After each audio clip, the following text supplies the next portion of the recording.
Please take your seats.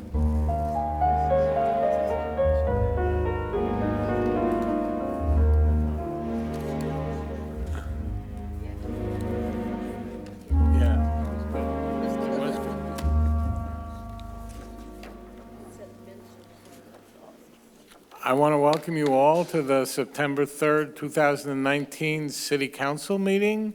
I hope you appreciate our new sound system. Everyone in the back can hear me, right? Yeah. Thanks to city staff who worked on the Ted Adcock building, the floors, the bathroom, the kitchen soon. It's really nice. And it was all done with local people, us. We didn't have any contractors. We need a roll call. Councilmember Brownstone? You just have Here. it. Oh. Councilmember Penrose? Here. Councilmember Reddick? Here. Vice Mayor Eisen? Here. Mayor Rohrbeck? Here. You have a quorum. Pledge of Allegiance. I pledge allegiance to the flag of the United States of America and to the republic, one nation, indivisible, with liberty and justice for all.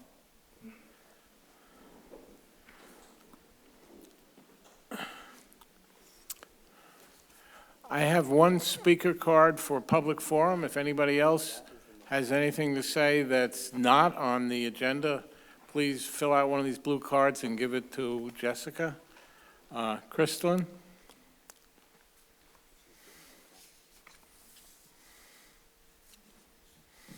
Hello, just super fun chamber updates. So I wanted to let everybody know that tomorrow at the library, we are, in conjunction with our super awesome sheriff's department, we are holding a 1-hour seminar about how to deal with a violent intruder or a violent actor. Interestingly enough, this was already in the works prior to all of the horrific things that have been happening, but it ended up being very timely. It is open to all and completely free, so anybody is welcome to come tomorrow at noon at the library. For those who can't make it at noon, do you videotape these and then post them online so we can watch them somehow? We're not quite there yet. We do hope to do that type of thing in the future, but we don't have the video support yet. The other thing that we have coming up on Tuesday, September 10th at 8:30 a.m. at Gornola's Coffee Shop, and is every month is a roundtable dedicated to nonprofits. So it's a place where nonprofit executive directors or staff members of nonprofits can come together and brainstorm on ideas to help them get through their hard times or their good times, or we're a support group, whatever we need to be for one another, since nonprofits have a slightly different motivation than a for-profit business. And anybody is welcome to come to that as well. And then Wednesday, September 11th at 9 a.m. at the Chamber office, we are having a business workshop from a local lawyers company, Corey, I'm gonna kill that name, Corey Luziak, DeGitaldi, and Riddle. And they are going to give a 1-hour plus seminar on wage and hour law, including what does or does not make an exempt or non-exempt employee. So those are some laws that people typically misunderstand and misclassify their employees. And that'll be at the Chamber office. And it is free for Chamber members, but only $10 for community members, and we welcome all. And so that's it. Thank you. Thank you, Kristen. Claire is going to give us a Mid-Coast Community Council update. Good evening. Is this on? No. Yes? It's on, okay. Okay, it's been a couple months since I've been here, so I have a number of things to update you on.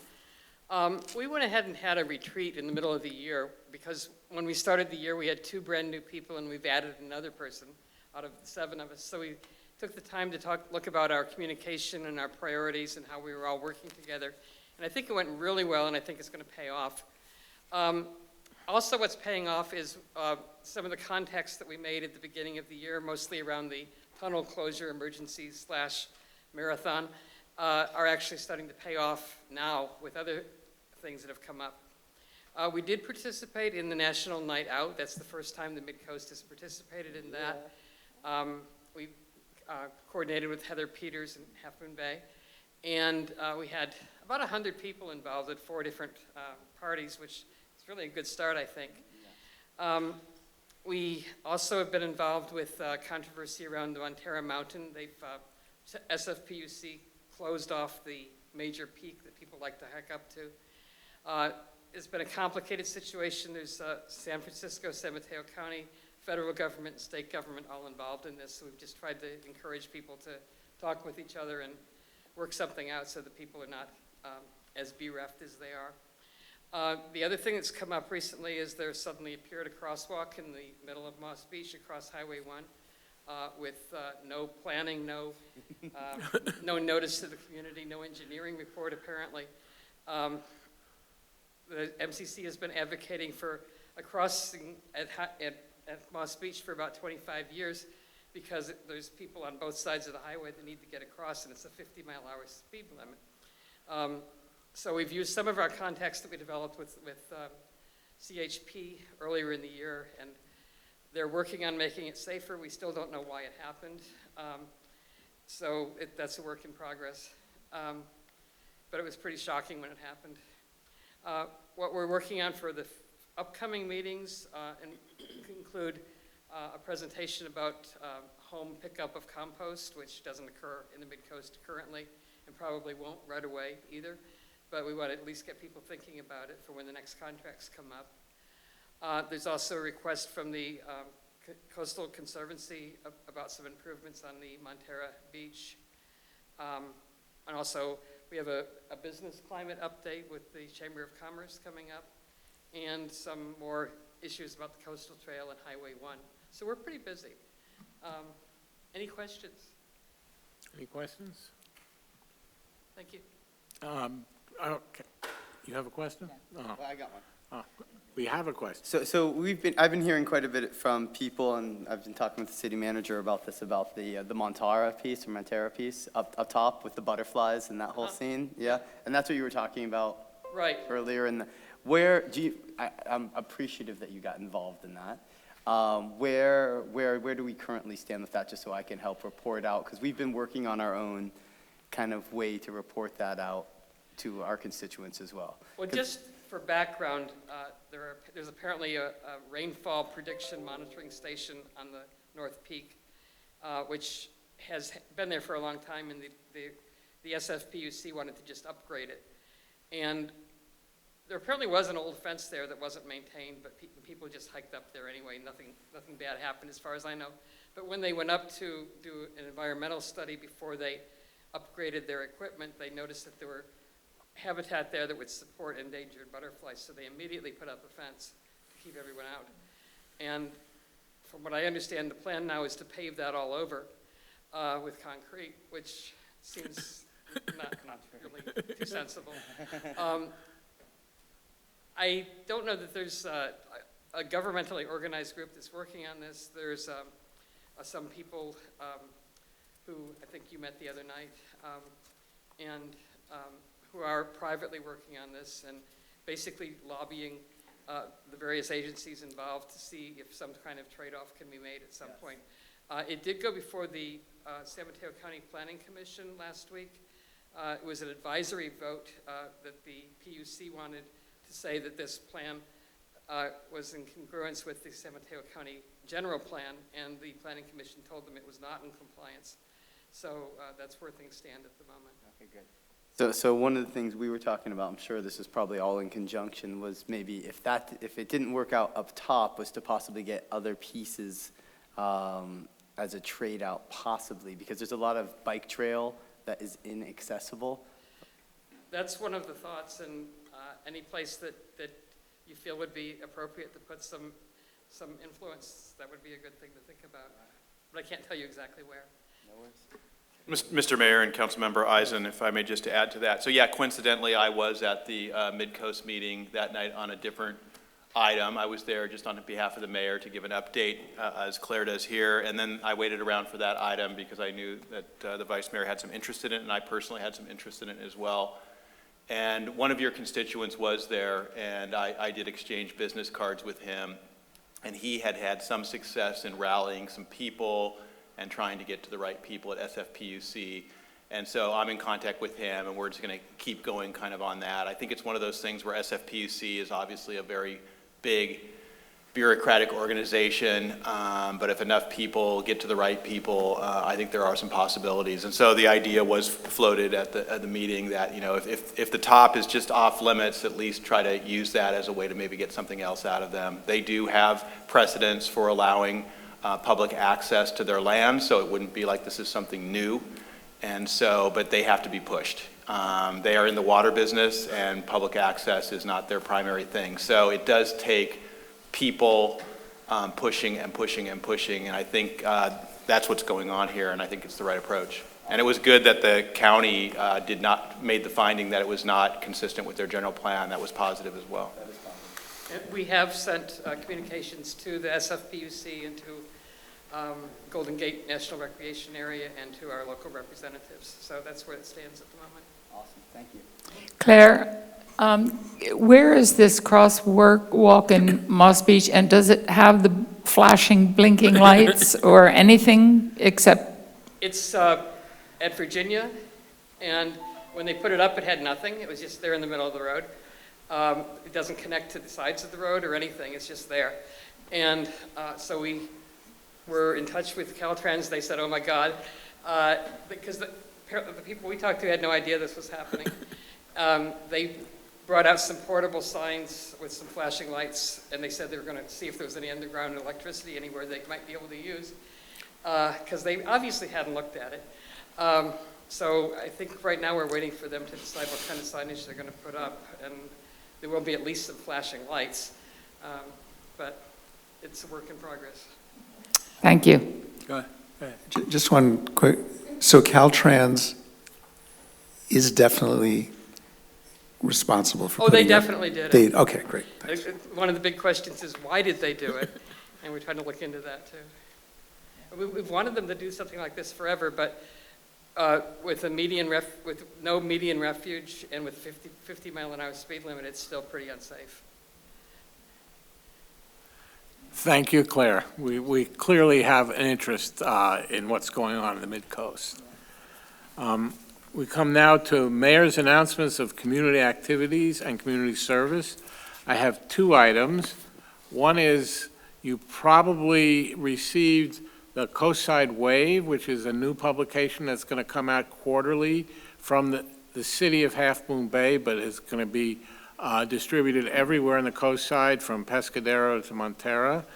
It includes information about public safety, about what you can do in an emergency. Any suggestions that people have for the next edition, we'd love to hear what you have to say. We think this is going to be a positive contribution to the community emergency preparedness, public safety issues. We're really glad that it's out. Okay. And the other item that I have is public school funding demystified. There's going to be a meeting at the library on Tuesday, September 10th, 6 to 8 p.m., and we're going to have a chance to see the new superintendent of schools, talk about how we fund our schools, what kind of parcel tax we will or won't have on the ballot. So this is of interest for everybody who cares about our public schools. That's Tuesday, September 10th, 6 to 8 p.m. at the library. Next, we come to reporting out from our just held closed session, and I'm going to call on our city attorney, Catherine Engberg, to report out. Thank you, Mr. Mayor. The council met in closed session to discuss 4 items. The first item was a matter of existing litigation, City of Half Moon Bay versus Granada CSD and Montero WSD. That is an item regarding declaratory relief regarding the SAM Joint Powers Authority Agreement, no reportable action. The second item is another existing litigation item entitled Casa Mira Homeowners versus California Coastal Commission, which names the City of Half Moon Bay as a real party in interest. This is a case involving the Coastal Commission's consideration of a coastal development permit for a Shot Creek seawall that surrounds the location of the Casa Mira condominiums and also an apartment building. The city was named because it holds an easement for the coastal trail at the location of the proposed project. The Brown Act requires the city attorney to report out of any actions to initiate or defend litigation. And the city is not named as a defendant in this case, so it's a little unusual. Rather, we're a real party in interest, which gives the city a seat at the table in the litigation. And the city did authorize, the city council did authorize the city attorney to file a responsive pleading in this case, which I will interpret as, something that would be reportable. Next, the council discussed a conference of real property negotiations regarding the property 880 Stone Pine Road and potential acquisition of that property. And finally, the council had a conference with real property negotiators regarding a property acquisition or exchange of trail easements for an extension of a pedestrian and bicycle access to the train depot and Johnston House over nearby property located south of Higgins Canyon Road. No reportable action there. And that concludes the closed session items. Thank you, Catherine. City manager updates? Thank you, Mr. Mayor, members of council. Tonight we have 4 city manager updates, and the first one is an announcement from our deputy city clerk, Jonathan Roisman, on elections night out this year. Jonathan?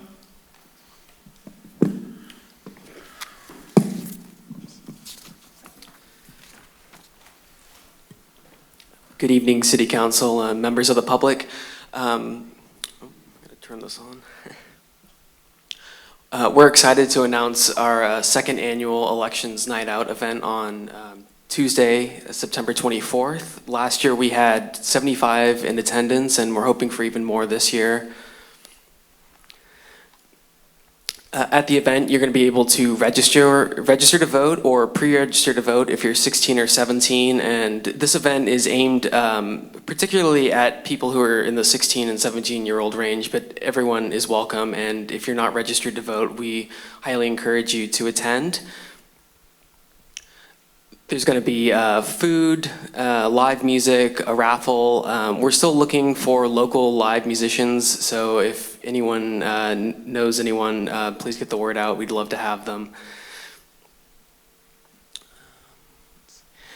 The county elections team will be here to help register people to vote. The 2020 census team will be here as well, and also the League of Women's Voters. And staff will be on hand to answer questions about what they do for their department and if there are any questions from the public about upcoming projects. Jonathan? Yes. Question. Are we targeting the Latino community, and if so, how? Jessica? We have been advertising in both English and Spanish, and we've reached out to our Spanish-speaking community that generally gets the word out for us. So there aren't any speakers or anything available, but we will have bilingual staff on hand that could provide any information in Spanish. Maybe also for pre-registration of 17-year-olds, Youth Leadership Institute at the high school might be helpful to contact. We are working with both of them as great. well, yeah. Thank you. And I'd also like to give an update on the Future Leaders Civics Academy. This is our inaugural year, and our first session was last Thursday, and we had 20 students attend. It's a 3-week course. Week 2 is going to be this Thursday. And during week 1, the students learned from the various city staff about what each department does, including city council and the relationship the city has with the county and state. And this upcoming week, students are going to be learning about the Climate Action and Adaptation Plan, the upcoming 2020 census, how to register to vote, and there's going to be a public speaking activity led by the Youth Leadership Institute, YLI, to help prepare them not just for life and for giving comment at a city council meeting, but also for week 3 on September 12th of FLCA, where they're going to participate in a mock city council meeting. And I'm happy to answer any questions. Can we go to the mock city council meeting and watch it? We would love for city council to attend. Great. You're going to be in it. Anybody else? Thank you, Jonathan. Thank you. Next up, Deputy City Manager Matthew Chittister has an update on our community concerts series. Matthew? Thank you, Bob. Good evening, City Council and members of the community. I'm excited to give an update on our Music in the Park. So as you know, Music in the Park has multiple components. There's Music in the Plaza, which is more ambient music to really bring people downtown to enjoy the stores and the restaurants and just enjoy the time there. We do have an upcoming event that we're working with the Downtown Business Association for Halloween, and we'll be providing some music and activities in the Mac Dutra Plaza for that. For our community concerts, which are our ongoing concerts in the park, right now being held at Mac Dutra Plaza. We have completed 3 of the 4 for this year. The first was on Cinco de Mayo. We had Mariachi San Francisco come and play, and it was a great event and well attended. And then we fast forward to August when the weather warms up and we can get some crowds outside. A week ago Saturday, we kicked things off with the Alpha Rhythm Kings. They were a swing cover band. Incredible music, great crowd, lots of dancing. It was a really nice event with beautiful weather. This past Saturday, we had Wall of Blues, slowed things down a little bit, some good blues music. I understand there were good crowds again this weekend. And this coming Saturday, September, the 7th, is Andy Z. It's a kids concert. It's a family-friendly event. We'll be closing down a portion of Kelly Street. We'll have a jumpy house, games, food, and apparently Andy Z is quite the kids entertainer. That's not an easy feat to keep kids entertained, but apparently he's great at it, but it's also something that the adults can enjoy. So we want to invite our families out this coming weekend to enjoy that concert. That's from 6 to 8 p.m. at Mac Dutra Plaza. Following those events, here's a flyer for Andy Z. We have our 2nd annual Summer's End Music Festival. We kicked it off last year in September. It was a fantastic event. We had great weather, great crowds, and great music. We had 3 bands last year. Due to the success, we've expanded it. We're going to go from noon to 7 p.m. this year. We'll have 4 different bands of different genres. We have Afrolicious, which is kind of a funk band. Coast Tribe, a local reggae band that people really, really enjoy. The Stone Foxes, and I can't remember who the last one is, and I can't read it from here. Crooked Branches, another local cover band. It just so happens to be the last day of summer too, so we nailed it. So we'd like to invite everybody out. This is at Carter Park. We'll have some nonprofits there tabling and doing some fundraising. We'll have our architect firm that's working on the Carter Park Improvement Project there to answer questions and continue to take community feedback. And most importantly, it's just a great, free, family-friendly, community-friendly event downtown, and we hope to get a good turnout. So tell your friends. Any questions on any of that? Good stuff. Great, thank you. Thank you, Matthew. Thank you, Mr. Mayor. Last up, you made the comments at the beginning of the meeting acknowledging the improvements that have gone on here. I think most of our Public Works Department is here tonight. And so John Dowdy and Todd Seeley are coming up to the microphone, and they want to make a few comments about the work that was done and acknowledge the staff that participated in that work. So John and Todd. So I'll turn this over primarily to Todd and his crew, but I wanted to say a few things. And you stole my thunder a little bit, Mayor, but that's what the mayor's for. Yeah, right. If you recall, in July, we came back and you rejected the one bid that we had for the work that was related to this area, which included the kitchen, restrooms, cleanup of these areas, flooring in the entryway, and then we were looking at windows and some other improvements in the day rooms. And frankly, at that point, we weren't sure where we were going. We were struggling. Our staff, Public Works staff particularly, had identified some local contractors. Todd and Moz and others were Brian Lee were all calling frantically trying to find them and meet with those folks. And ultimately, really just organically, Todd came and said, look, he goes, I think we're just going to have to take this on and do it. We were just not having success finding a general contractor that would come in and deal with it. We were also dealing with issues of a bid project and all of the things that come with that. So reluctantly, Moz came in and Todd came in and they said, we think we need to take this on. And I said, all right. Meaning that other things didn't get done, and that's all the prioritization issues we have, and we're in the middle of summer and all the height of the beach and all of the issues going on.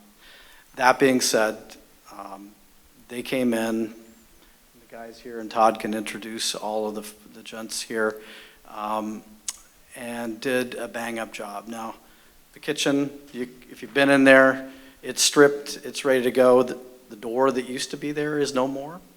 So most people don't even remember that there was an actual door there, so that's gone. The good news is you can't even tell there was a door there, so that's really good work on their part. I think the pickleballers will be happy because they were always hitting that with their backs or something, the doorknob there, so we're very thrilled with that. We brought in a contractor for the entryway. We brought in some help for dealing with tile work and some of the issues, but the bottom line is that our staff kept coming in, Todd kept running through this, Moz, Brian, everybody just kind of picked in and picked up and kicked in to this point.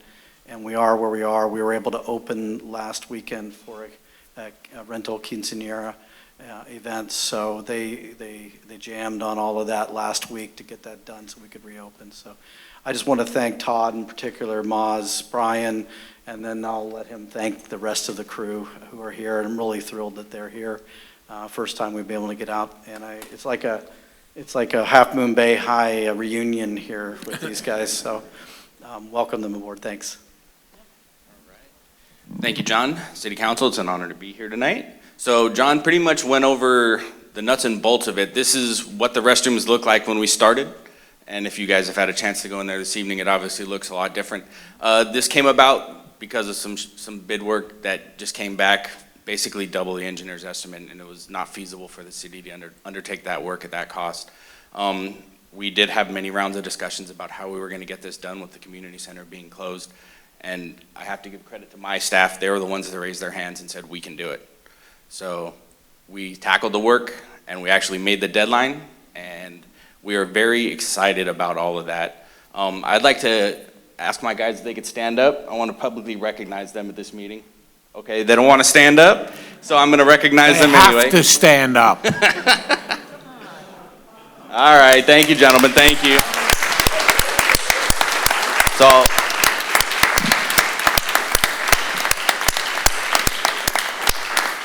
all right, you guys can be seated. If I have to get up here and be embarrassed, they have to be a little embarrassed too.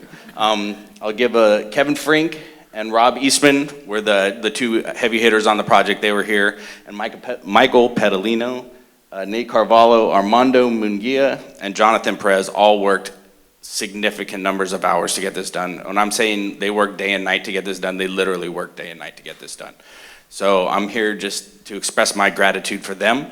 And yes, they all are Half Moon Bay High graduates. So we're trying to keep it local and in the community and our little crew that we got going over here.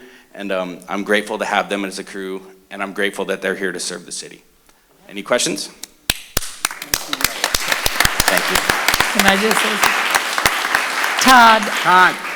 Todd, I just want to say thank you. It is amazing that you got the job done and that you got it done on time. I'm astonished. You guys are amazing. I walked into that bathroom tonight, I couldn't believe it. I thought I was at the Ritz. Very fancy. There was a couple days over the last week where it's a good thing I didn't have any hair to begin with, because I would have lost it for sure. But after we spent some hours on the phone with various manufacturers, these guys did a great job getting it all figured out. So thank you for your kind words. Thank you for all your support.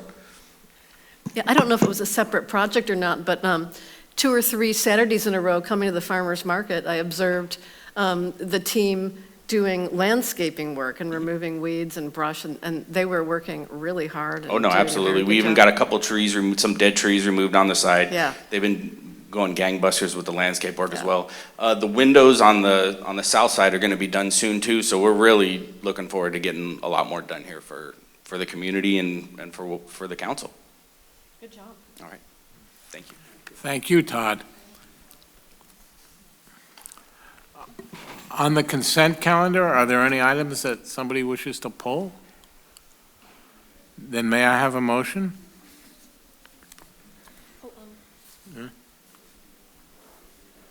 I would just like, I don't know if I can, I'd like to just make a couple of remarks about 1D. I don't know if you have to pull that or not, but it's to go form the subcommittee to work with the school district. I just wanted to say, this is a good time to get creative. You know, where can we cooperate together and getting some good things done? So put on your, creative caps and, It's a whole new world. it's a whole new world. Whole new world. We haven't been there in a couple of decades, so. I appreciate those comments, and I hope it comes to pass. Thank you. I move that we waive reading of resolutions and ordinances, that we have final acceptance of the 2018-19 street reconstruction project, final acceptance of library construction CIP number 545, accept the amendments to mayor's list of city council representatives and designated assignments for 2019. Second. I'll second. All in favor? Aye. Aye. Motion passes. The next item is our working draft downtown parking assessment.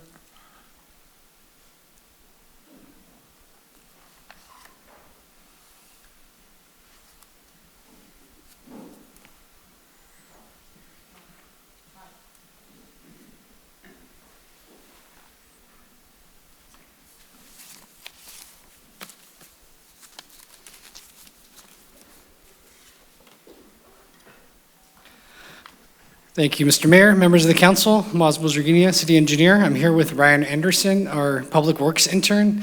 Ryan's been with us for a few months now. He actually drove, I just wanted to mention a little bit about Ryan. He drove right after a final to come and do an interview with us for the public works internship. And although his background is in planning and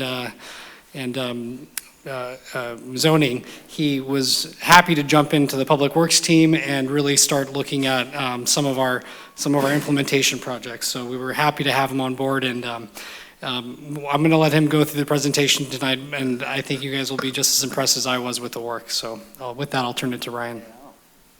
Okay, thank you.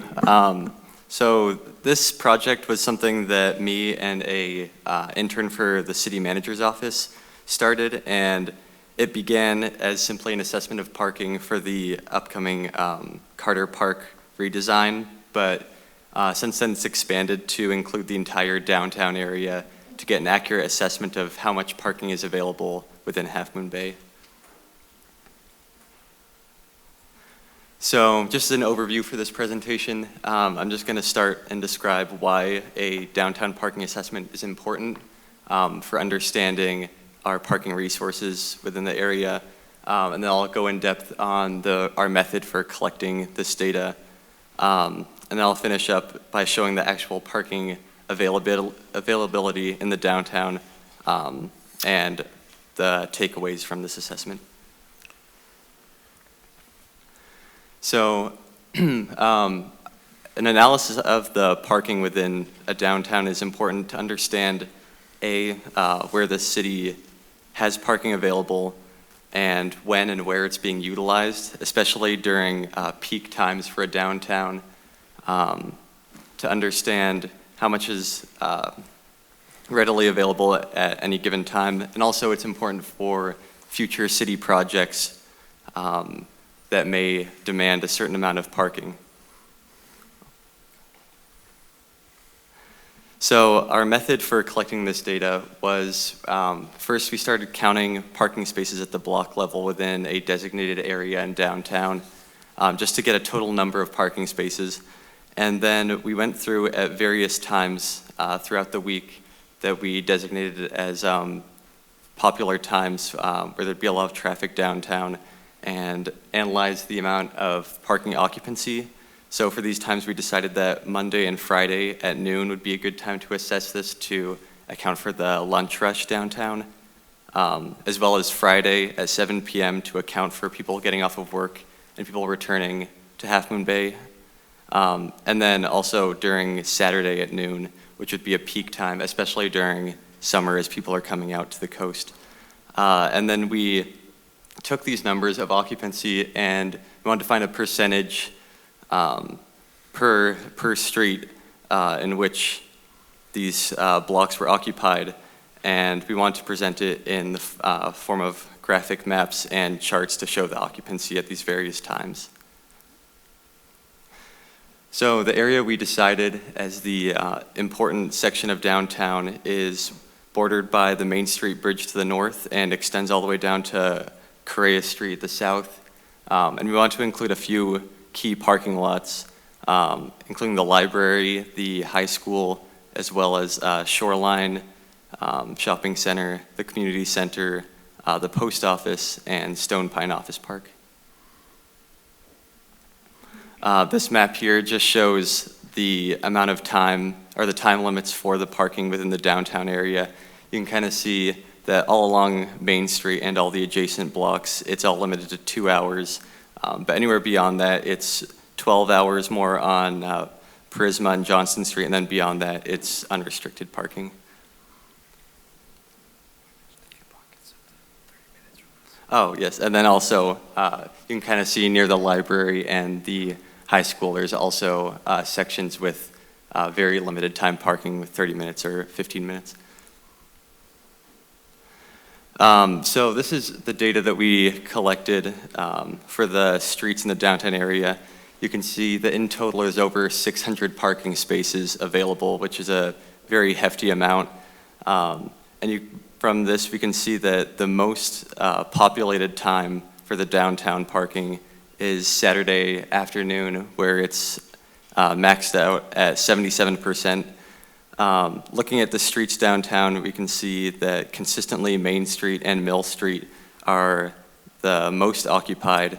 And as it gets to noon on Saturday, you can see the other streets start to fill up as well. But Main Street and Mill Street, which are the two streets that are most readily available to people coming off of 92, are by far the most occupied here. And this is just a graphic representation of that same data, where you can really see that noon on Saturday is the peak for all street parking, and certain streets are more occupied during weekdays as well. This table shows the data for the parking lots. You can see this varies more depending on the time. There are nearly 450 parking spaces within the local lots, and the parking spots parking spaces that are more occupied during weekdays are the library and the high school, which is to be expected. And then the Shoreline Shopping Center and the community center are more occupied during the weekdays. It should be noted that when we were collecting data on Saturday as well, there was a farmer's market going on at the Shoreline Shopping Center, so that really helped the count be pretty much full. And this, again, is just another graphic representation of that data. Again, you can see for the community center and Shoreline, it's really full during Saturday at noon, whereas the library and the high school, it's more full on weekdays. So this is a map that shows the occupancy by each block within the downtown at noon on a Monday. And you can see that the red here represents parking with less than 15% availability, and then orange is 70 to 85% occupied. Yellow is 50 to 64% occupied, and green is less than 50%. So here you can see Main Street is clearly the most occupied, as well as Mill Street, again, because people coming right off of 92, that's the first readily available street to park on. All of the lots, with the exception of the library and the community center, have less than 50% occupied. And you can see there's also some concentration near the school and the library in terms of street parking, which again is to be expected on a weekday. Friday at noon is fairly similar to the other weekdays at noon. You can see the library, the parking nearby is slightly more crowded, and the Shoreline Shopping Center is also slightly more populated. However, the post office and Stone Pine parking lots are still easily available, and there's parking with less than 50% occupation throughout the downtown, really. Many of the side streets have parking readily available. Friday night, again, is fairly similar. You can see there's slightly more even dispersion of occupied parking through the blocks, especially down towards the library. But again, mainly parking on Main Street is more restricted. And parking on Kelly is starting to fill up around now. Saturday at noon is really when we saw the highest concentration of parking, which again, on a Saturday during the summer is to be expected. This again is during the farmer's market, which was going on at the Shoreline Shopping Center. So you can see that's mostly full, and many of the blocks have less than 50% free space throughout the downtown. Despite this, though, there is still many of the blocks, many side streets, just 2 blocks over from Main Street do have sufficient space, and the post office and Stone Pine Office Park, which are within a 5-minute walk of downtown, are still very open, as well as the high school parking lot.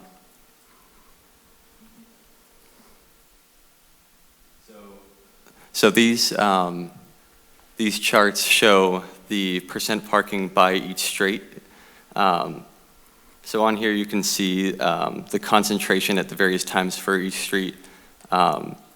As to be expected, Johnston and Main Street are far more concentrated during Saturdays and Friday nights.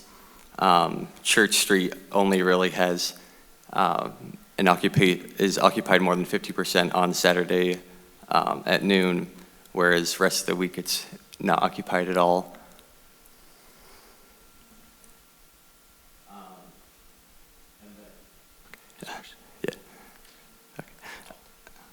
And then on the other streets, Kelly and Miramontes, or Kelly and Mill Street are very similar. However, the streets that are closer to the library and closer to the high school are more occupied at this on weekdays, which is to be expected since people attending the library and attending the high school will park on those streets that are nearby. I just wanted to mention that with what I like about this particular type of radar chart is it's really nice to be able to analyze this data in multiple fashions. And so in this one, it's really nice because we can clearly see each particular location and the different peak times that the counts were taken, and it really is a great visual representation of each location based on the timing of each of the counts. I think Ryan will add on to that a little bit, but we're also looking at adding a couple other peak times to this, one of them to coincide with one of the events at Carter Park, one of the music festivals. So we're going to look at adding a couple more data sets to this study as we go forward. I just wanted to make one correction. I think when you're talking about the high school, you mean the middle school. Oh, yes, middle school. Thank you. Okay, so, no, this is fine. So conclusions we can draw overall from this study, well, as to be expected, Main Street was the most populated street in terms of parking at any given time, really, and all the blocks nearest to the north, nearest to Highway 92, were also the most occupied, including Mill Street and Prisma Street.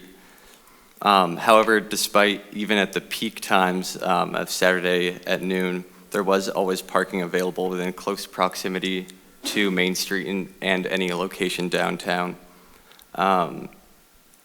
Many of the streets had parking that had over 15% availability, and within 2 blocks of any given location, there was a street that was more than 50% open parking.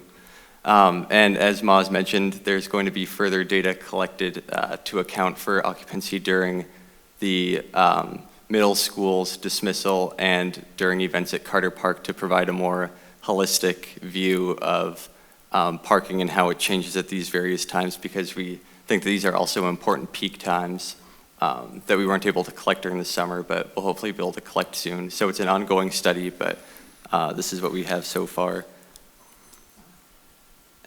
And now we can open it up to questions. Questions? What was the TACC parking lot? Which one's that? That was the community center, the Oh, okay. Ted Adcock. The Yeah. Ted Adcock. I told her, but no. Anybody else? So you gathered this data, how? I mean, that would be a lot just for one person going around and counting, like during peak time. Was there like multiple people doing the same thing? There were 2 of us, fortunately. So it was me and the intern for the city manager's office. But we pretty much did go around at first counting the individual spots, and then at the different times we just count the number of empty spots and be able to get a percentage of occupancy. And so it was a good amount of work collecting that data. Yeah, good analysis. So you have outcomes, conclusions. Do you have any recommendations about what we might do going forward with this data? I think this data is somewhat reassuring in that it shows there's overall no need for more parking to be created, because within a 5-minute walk of any location downtown, there essentially is always parking that's less than 50% occupied, whether it's the side streets or if we need to utilize the Office Park parking lots over the weekend. So currently I wouldn't have recommendations for moving forward because it seems like we have a sufficient supply, but for future city projects it could be useful to have this just to know the amount we really have. I think this is very useful information, and we've been, sort of hoping to get it for some time. So you earned your keep on this one, I think. Yeah. Thank you. Really appreciate it. I'm just curious, in collecting your data, how many visits did you make to a given block over the summer? We collected data for each time just once, so all of this is really more of a snapshot of the occupancy at a certain time in the summer rather than averaging it out. So we visited each block first just to count the number of parking spaces that were there, and then 4 more times to count the number of empty spaces at each time. And then we'll be visiting it several more times to include the new peak times as well. Thank you. Anybody else? Thank you very much. I learned a bunch. Thank you. Thank you.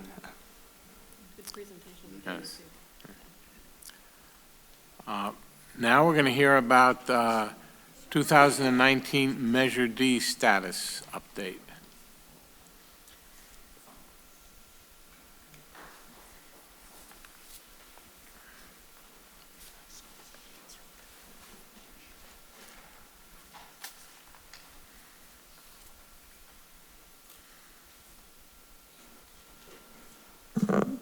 Good evening, Mayor, Council. Jill Eakes, your Community Development Director, and this is a kind of a one-of-a-kind item for you. We don't usually give a periodic update on Measure D, but it has been interesting this year, and we wanted to check in with you. The real purpose here, there's no council action required, but we believe that it's important for everybody to see the patterns that have been going on with this, as well as the relationship of Measure D to your affordable housing priority. So just as a reminder, Measure D is the ballot initiative from quite a few years ago now that has a 1% annual population growth cap for the city as a whole, with a 0.5% allowed increase within a defined downtown area.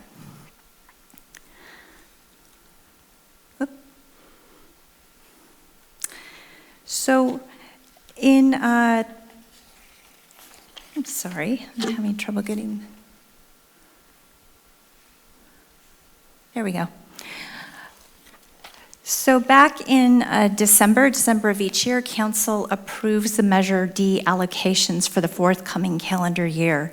And you did that in December 2018 and allocated 71 certificates for the city as a whole, with 47 in the downtown area and 24 outside of downtown. The downtown area is further defined between base units, potential base development, which is part of the 1%, and then that bonus, which is another 0.5%. You'll notice there was some rounding, and so you've got 23 in the base and 24 in the bonus for that. So what's happened this year, so as of June, all 24 of the certificates outside of the downtown area had been issued. And we've received 4 additional applications outside of downtown from July until now, and we have not been able to allocate them because we're out of outside downtown allocations. The code provides for transferring base allocations from downtown to outside downtown if they have not been used as of September 1st. And so there's really no guidance about how to do it. The code is just kind of loose about how it directs it. And so we wanted you to know that we are doing that this year because there's no activity on the downtown certificates at this time, and we can talk a little bit more about that as we go. If these 4 are transferred, then you will have 43 remaining. All of those would be in the downtown area, with 19 that are potentially able to be transferred to outside of downtown. Staff and I do not see any projects on the horizon between now and the end of the year that would consume these certificates. There's plenty of cushion. So what's interesting? Of course, this was our first year with our new accessory dwelling unit ordinance. It's been really successful. Of the 28 certificate applications you've had, 18 were for accessory dwelling units. We talked about the requirement for having certificates for accessory dwelling units and why we needed to do it because of the ballot measure language. So this is something that was inconsistent in the city's code. There was a difference between the subdivision code and the zoning code for how to do this, and so we have, in updating the accessory dwelling unit ordinance, conformed those to match the ballot measure language. And then the other 10 were for single-family homes. So with a total of 28. You can see it's kind of an interesting cut. This year, we think because of the new ADU ordinance, the accessory dwelling unit ordinance, we got quite a few applications real quickly in the first month of the year, with 10. Now, this is by code, if there were a bunch of projects pending, everyone needs to get their applications in early in the year in the event that there aren't enough, and that's when that evaluation system kicks in, which, for example, would prioritize certificates for affordable housing development or projects that are especially sustainable or have really high-end architectural treatments as examples. Obviously, we're not close to 71, so that was fine. But we did note pretty heavy activity in just the first quarter or so of the year. Now, of the 28, one of the things that's also curious is that 7 of them were really in advance of the commitment to coming in for a permit. There's an ability to keep Measure D certificates alive, so to speak, for a year after they've been issued until the coastal development permit or other entitlement application is made. And so 7 of those 28, we still haven't received an application. About half of those we're expecting to have it within probably a couple months, but we just thought we should highlight that as well because it has to do with the process of how the certificates are allocated. How does this compare to last year and years prior? So take a note of the years 2014 through 2018.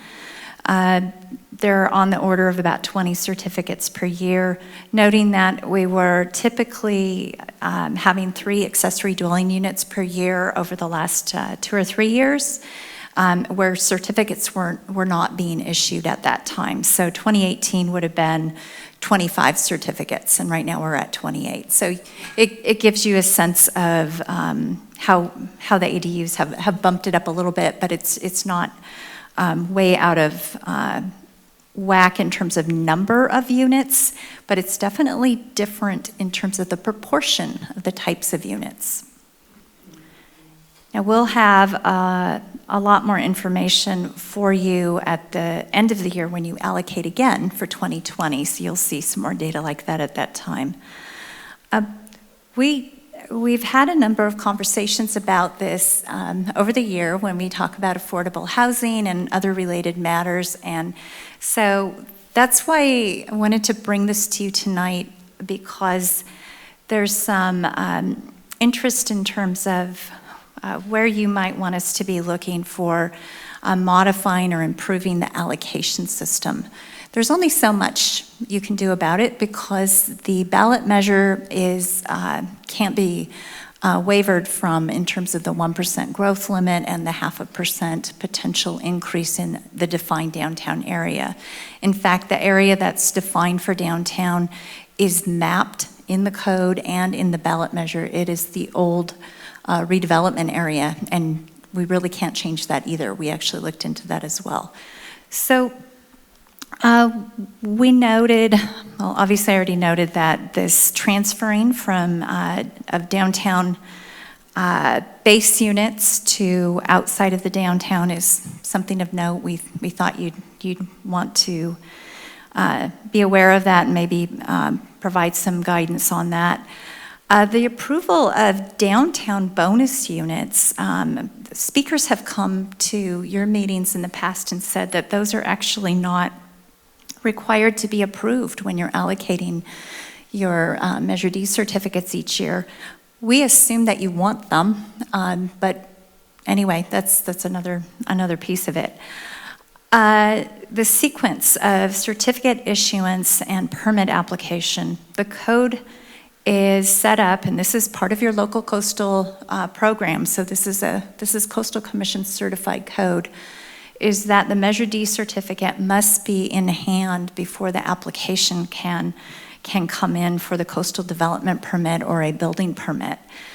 We're curious about having that be a little more concurrent or having some milestones or other triggers for how to keep those yoked together a bit better. I'm not real happy with how this worked this year. So that's another thing I really wanted to put out there, so you see it. We've talked about there not being any rollover, and we're not sure if there's anything that can be done about that or not, but the concern that we guess you might have, and we do have, is what if we do get the affordable housing project that you're seeking? There are ways to phase the issuance of certificates, but if there was a way to bank some from year to year, perhaps specifically for affordable housing, that might be interesting. It might not be necessary at all. We're brainstorming about this and just want to share that with you as well. And then you've asked about partial certificates for ADUs. We're just keeping that on the list. We don't know how to do that yet, but we know you want that to be at least studied. Now, we thought it was really telling how out of the 28 applications we received, all of them were for outside the downtown. It really validates your interest in providing more incentives and approaches to getting the development to be where you have specified you want it to be in the town center. We've talked about some of the key pieces in policy in the land use plan update. We mentioned these at the July session on affordable housing. I do really sincerely believe that the zoning amendments that we're working on already now are going to be helpful. We've already been getting feedback about that from architects and other developers. In particular, you just heard the presentation from our intern about our downtown parking supply. That scope of that study was expanded because we are looking at amending our parking requirements for residential and mixed-use development downtown. And we needed that evidence for dealing with how to support such a zoning amendment. So that will feed right into this work. It was really beautiful timing, and they did a great job on that. So these are the things coming through, and I'm happy to field questions, but just so everybody knows the next steps in the Measure D process. Again, every year we see you in December. You will see a number probably pretty close to what you saw last year, right around 71 or 2 certificates. You're going to see Bill Lowell and me come back in probably October. We're tentatively scheduled to bring you some updates on the work that we've been doing on the Affordable Housing Fund based on your feedback in July.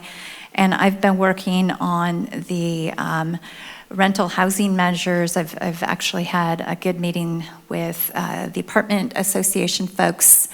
They gave us some direct input, and I'm going to be doing some more of that so that we have that kind of stakeholder input to share with you when we come back with a draft ordinance.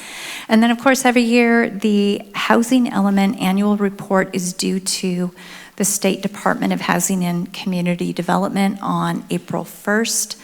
Last year was the first year where we had that really detailed, expanded form, and typically, Housing Element Annual Report is on your consent calendar. We intend to have it as a business item again, as we did with the Planning Commission, of course, just so that you can really see how things are moving and or not moving, and how they, in particular, go through the pipeline of the different permitting levels. And that's all I have for tonight. If you have any feedback, we're happy to hear it. Yeah, I thank you. That was so refreshing. I now feel like I'm up to date on a very important issue. The things that excite me, I guess we've talked about maybe 1 million times, and they are partial certificates for ADUs, accessory dwelling units, water allocations, and for affordable housing. And I love the idea about banking banking ADUs, Measure D certificates for affordable housing. I don't know how you do that, but I think it's a great idea. Anything we can do to assure that when we do get a project, we can actually make it happen. So thank you. Could you pull up the slide that had the considerations on there again?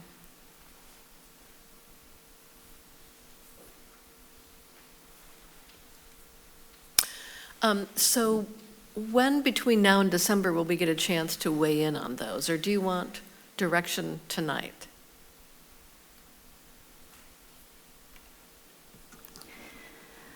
We'd love to hear your general direction tonight. We're not ready to take on a full revisit of the Measure D code with all these other code amendments going on, but if we know generally what you're interested in, it helps us with this other zoning work, and then we can pick it up sequentially, or you may want to elevate it in priorities. So we'll take that direction too. So any feedback that you already have is most welcome. So I, as a council member, would like to be able to make the decision about transferring the downtown base units. To me, that's kind of a key policy decision. If we're going to do that, we want to know that it's happening, and I think we want to make that decision. Even if, it's a way to get ADUs built or whatever, I'd rather elevate that to a council level decision. I don't know how my fellow council members feel about that, but that seems to me to be a council policy decision. I think that you've raised, something that's really important about the sequence of certificate issuance. And I don't like the idea of the Measure Ds just sitting around unused. So I think, looking at tying them to the permit application process more closely is probably a good idea. I'm not sure what the downside of that would be. And we probably want to have another discussion about it, but I don't like people sort of banking those Measure Ds and, while they figure out whether they're going to go this year or next year, or, whatever it is. So I'm glad you brought that forward. I think it's worth considering banking for affordable housing. I remember back in the 90s when we were implementing measures A and D, the discussion about rollovers was really big, very heated, went on for, I don't know, maybe years, it seemed like. So it's something I think worthy of consideration, but I think it has policy implications, and I'd like us to have bring that back and have a discussion about that. Certainly I love the idea about banking for affordable housing. If that means that the city applies for those applications itself and just, takes control over a certain percentage. I don't know how we do that, but I think it's certainly worth considering and probably advisable. And I would like to have the discussion about partial certificates as well. Again, I want to understand, the downsides, if any, about that. But I really appreciate staff, surfacing, all these issues. And I think you're right about them bearing further discussion.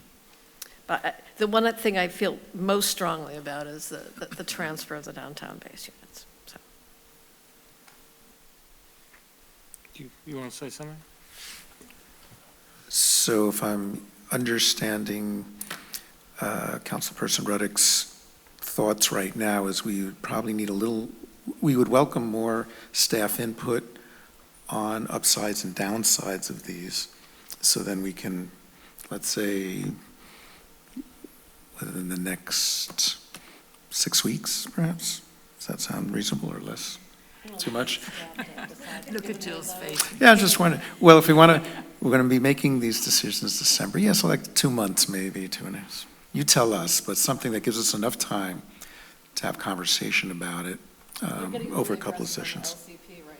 Yeah. Whatever timeline works for you, but something that gives us time to maybe have 2 sessions of conversation about those ups and downsides, so we can, by December, give further direction. That would really be helpful. Does that make sense? and push back if I forget about the time. It was just something that makes sense by December. Knowing which pieces you're most interested in, so any confirmation or discussion about Council Member Ruddick's list of 4 points is helpful. That's real clear direction. A couple of these are possibly pretty easy, just as code amendments. Others need a lot of research, and so maybe give us a chance to go back and look at what's involved with each piece, but knowing some general direction helps us be responsive. You will see this, of course, with your allocation in December, and we could have an update on probably the easier pieces of it at that point. Absolutely need to not overcommit on this. We are in a really deep piece of the land use plan update, and we've got to stay focused on that. So I do agree that, you know, the zoning implementation, the policies of the updated LUP, you know, really do want to focus on incentives for building downtown. And we've had that discussion before. I think maybe even the last meeting, you know, this idea that it's not enough to just say we want to build downtown. Our policies have to be structured to incentivize that, reward that, and potentially even make it more difficult outside of the downtown area. But we need to clearly signal, you know, what our policy preferences are, and then implement around that. So staff gets that, and I know they're spending a lot of time thinking about it and doing too. I completely agree with Councilmember Ruddick's idea that building downtown is where we're, I think all of us, committed to having a much more robust downtown with more affordable, or some affordable housing. I understand that there were only 4 transfers out of the downtown bonus areas. That number isn't too concerning, but I don't want to set a precedent where we think that we can transfer out of the downtown. It's just the opposite. We want to encourage the downtown in any way that we can. And I also agree with Councilmember Ruddick that the idea of banking for affordable housing really seems very desirable to me. I don't know how to implement it exactly, but I think it's a goal that's very worthy of consideration because we need to build more affordable housing, and it has to be built downtown, close to services and transportation. Anybody else? No. Just a clarification, so, as I mentioned that, you know, I feel the council should actually make that decision on the transfers. Have these transfers already occurred, or how will that play out this year? We're intending to issue them because of the way the code is written, that they just may be shifted at this point in time. So that was our intent. There are also, because that's why I highlighted the 7 that don't have a permit behind them. If those weren't on the books, we wouldn't have run out. So that's also something that concerned us about these applicants who came in prepared with applications.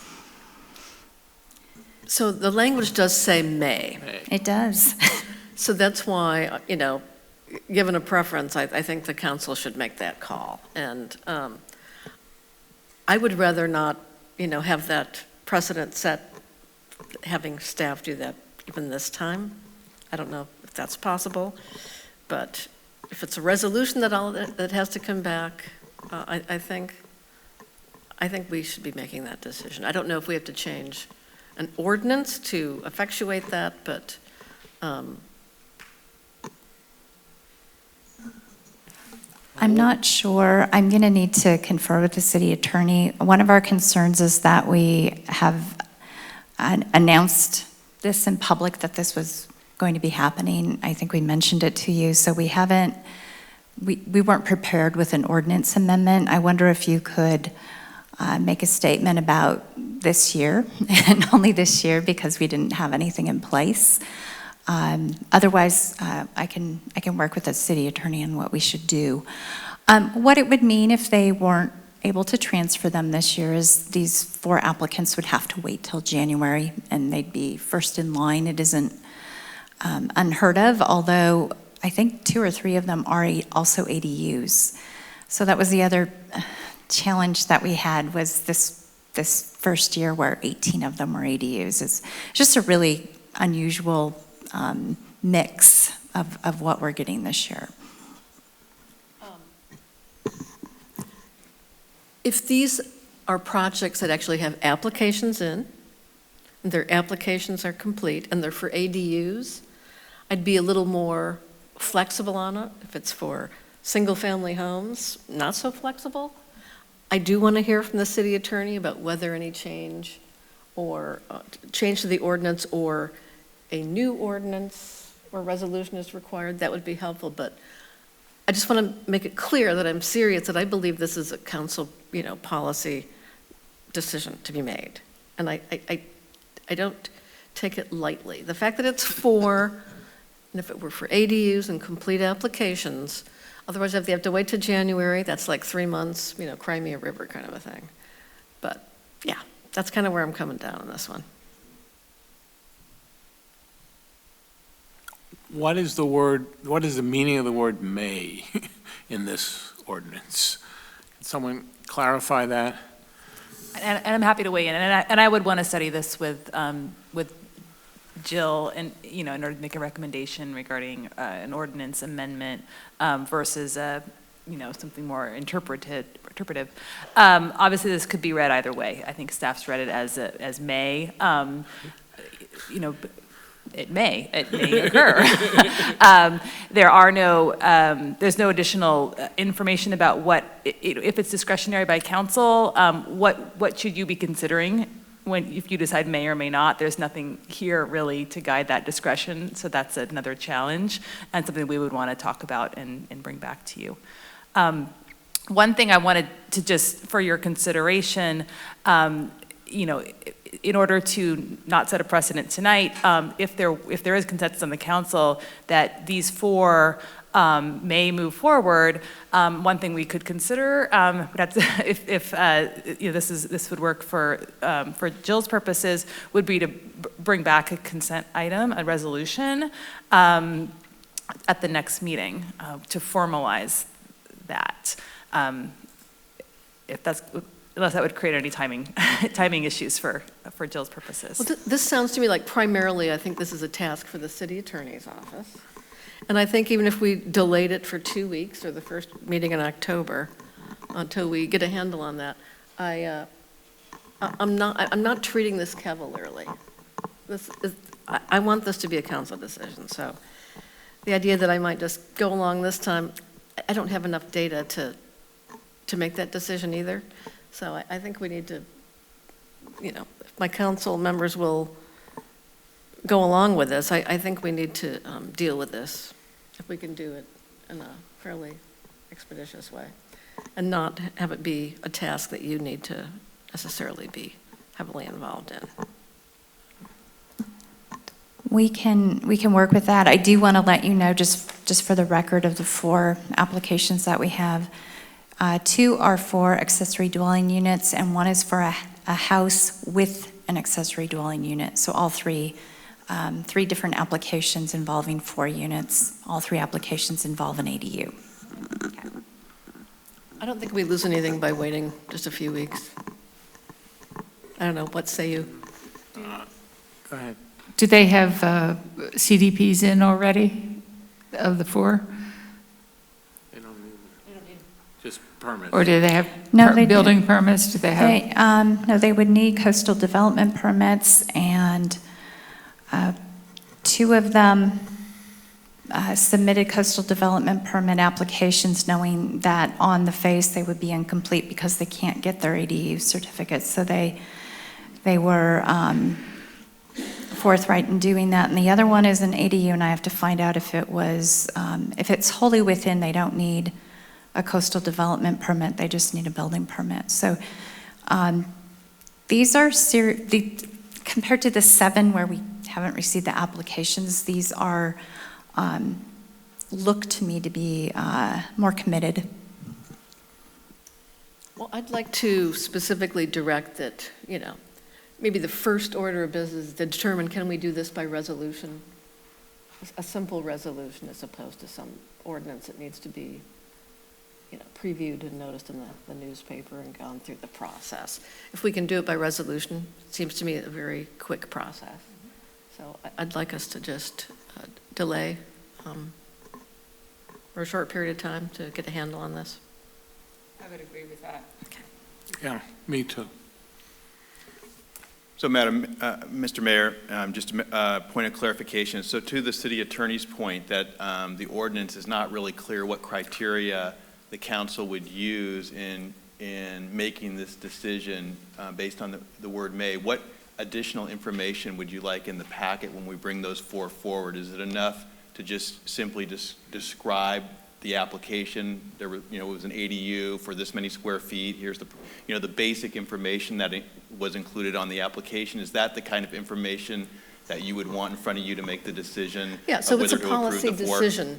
And the decision framework is, if our priority is development in the downtown area and for affordable housing, what does it mean to transfer certificates from that pool, which is our preference, to another pool? And that is, here's why we think you should transfer. There's none on the horizon for downtown.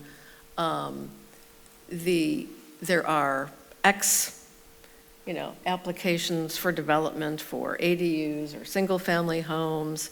Here's their status of readiness. They can move forward pretty quickly. So it's sort of answering against our policy preferences. I got it.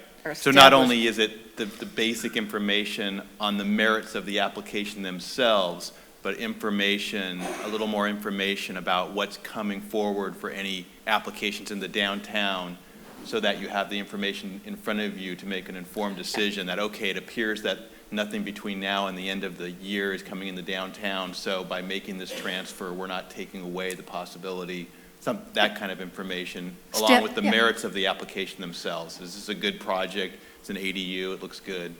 Okay. Yes, staff is recommending the transfer. Here's why. Here's how it matches up against your policy considerations.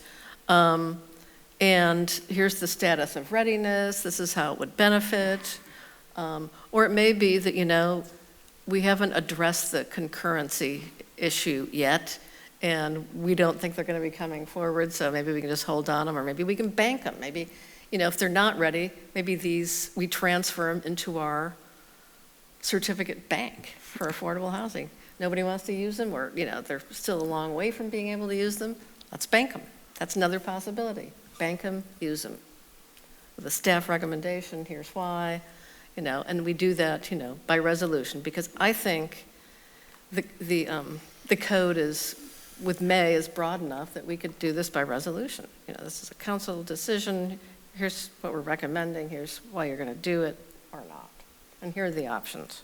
I like the idea of possibly, if these people haven't even come in yet, or they're still 8 months away from whatever, well, and we're 6 months away from the next allocation, let's bank them, roll them over or something. So, anyway. That is clear. So it would be our intention to bring that back to the next meeting. Anybody else? Thank you. So you do have direction, is that right, Jill? I do. We'll be back next time with a resolution with a recommendation and findings for you after Catherine has had a chance to do her research. Thanks. Great. Yeah. The last item on the regular agenda is our strategic plan update. I think Matthew is going to present that.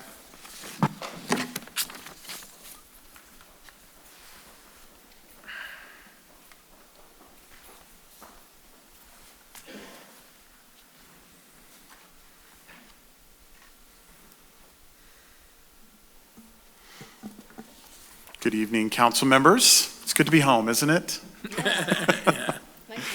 Yes, I'm excited about the improvements here, and it's great to be back in the Ted Adcock Community Center, the TACC. Glad to be presenting an update on the strategic plan. With me is Karen Decker. She is our Senior Management Analyst in the City Manager's Office and manages the Strategic Priority Setting Program. So she'll introduce the item, and then I'll provide some updates on the strategic plan, or your council priorities, and then John Dowdy, the Public Works Director, will give you an update on the CIP. Karen.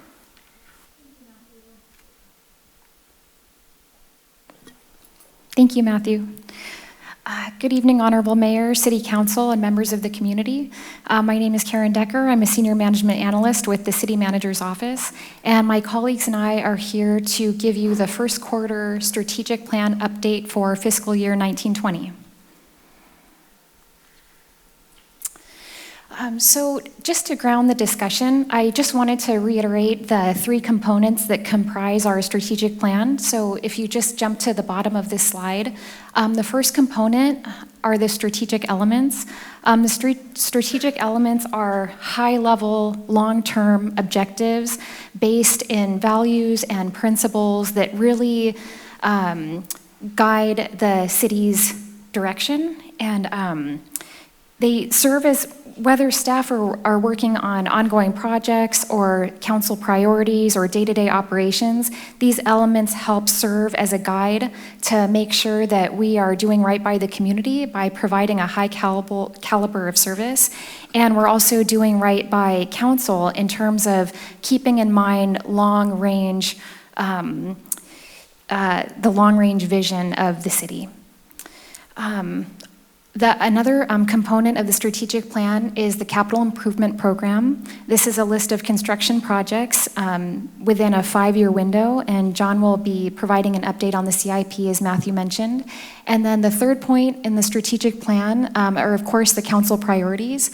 And these bullets above are just a quick iteration of that process. So we held the second annual listening sessions in March of 2019. And the purpose of those sessions is for members of the community to directly share with council what is at the forefront of their minds. And council, in turn, can take away additional insights and take these into consideration when you're allocating resources for the upcoming fiscal year and beyond.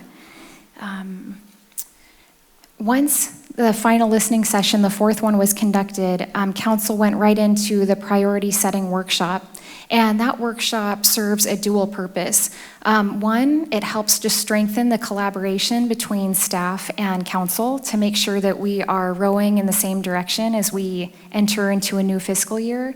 And then, of course, a major goal is to leave that workshop with adopted priorities for the upcoming fiscal year.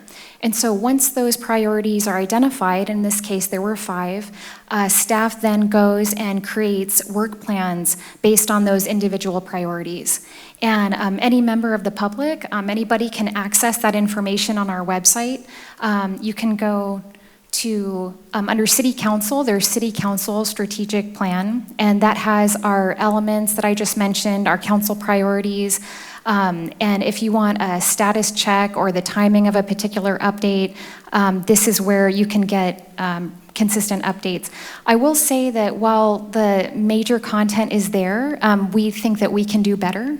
And the City Manager's Office and the Communications Department is going to collaborate on formatting this information over the upcoming year, where it's accessible, it's easy to find, it's user-friendly, and the information is clear and concise without bogging the average user down with mundane details.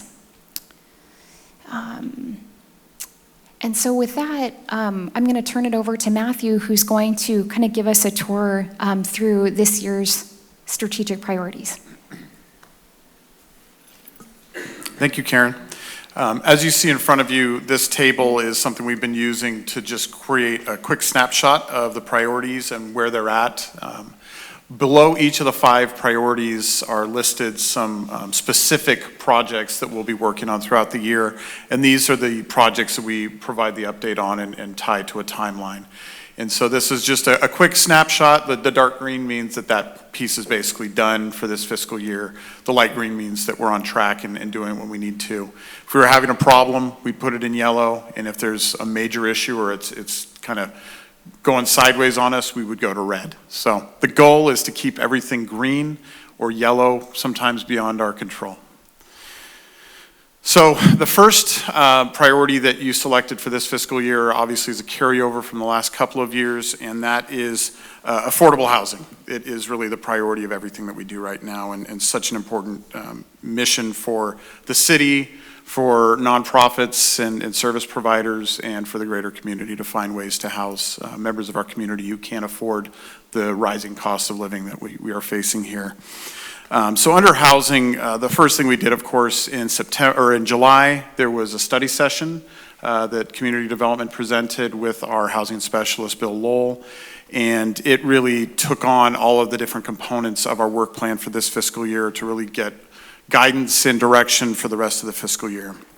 So under the Affordable Housing Fund development, that direction that came from that study session was to develop an over-the-counter approach to disbursement of the affordable housing funds, and also to explore a commercial linkage fee for replenishment of that fund.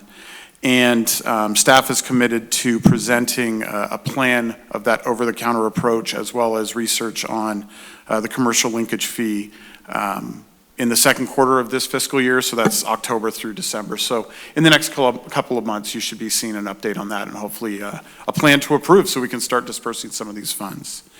The second item that was presented in that study session was information on community land trusts. It's a concept that was presented to the city as a potential to help stimulate or facilitate some affordable housing here. And based on the research that was gathered and presented to the council, it was determined that the city's role in that would actually be minimal. And so for the time being, it's not something the city's going to pursue, but it is something that could be revisited if the landscape were to change. And then, I'm sorry? Go ahead. Just quickly, so I believe is one of the housing bills, or maybe it was one of the bonds, the Mullen bond, talked about, it was establishing a statewide policy about community land trusts. So I think there's starting to be some thinking that maybe that's of statewide interest.